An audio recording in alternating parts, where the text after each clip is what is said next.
اب آپ ریڈیو سن رہے ہیں، کسی چینل کے سامنے بیٹھے ہوئے ہیں، ہمیں پتا ہے کہ اینکر پرسن جو ہیں وہ سلیکٹڈ پیسز جو ہیں وہ استعمال کرتے ہیں. کسی سیاستدان کی آدھے گھنٹے کی تقریر میں سے چند سیکنڈ کا ایک حصہ آپ کو بار بار دکھایا جائے گا.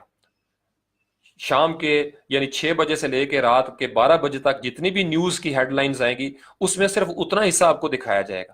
اب ہم چونکہ تحقیق کے عادی نہیں، اور دوسرا میں نے آپ کو شروع میں بتایا کہ کانٹیکسٹ کو ہم دیکھنا نہیں چاہتے، سیاق و سباق کے بغیر ہم اتنے حصے کو اس لیے مان لیتے ہیں کہ وہ ہماری مخالف جماعت کا سیاستدان ہے.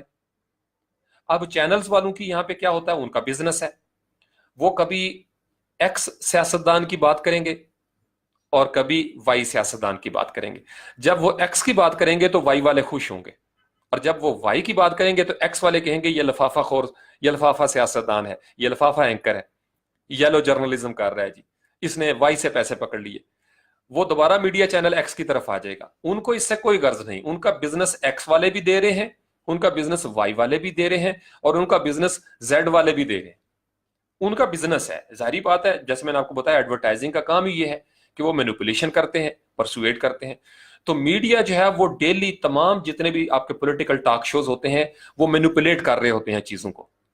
اب اس میں وہ گورنمنٹ کا چیک ہوتا ہے، بعض کا گورنمنٹ جو ہے وہ میڈیا کے ذریعے کو آگاہی پھیلاتی ہے، پازیٹیو چیزیں بھی ہوتی ہیں اس کے اندر، نیگیٹو کیا ہوتی ہے اس کو پہچاننے کا آسان سا طریقہ میں آپ کو بتا دوں.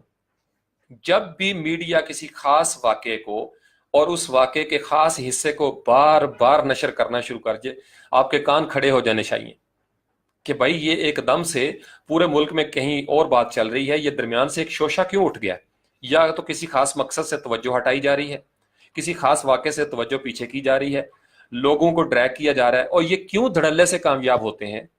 میں نے آپ کو بتایا کہ جہالت.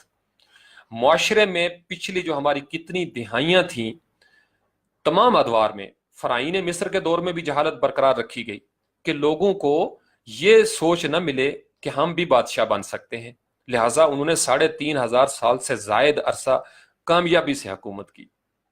یہ آج کے دور تک کامیاب ترین حربہ ہے.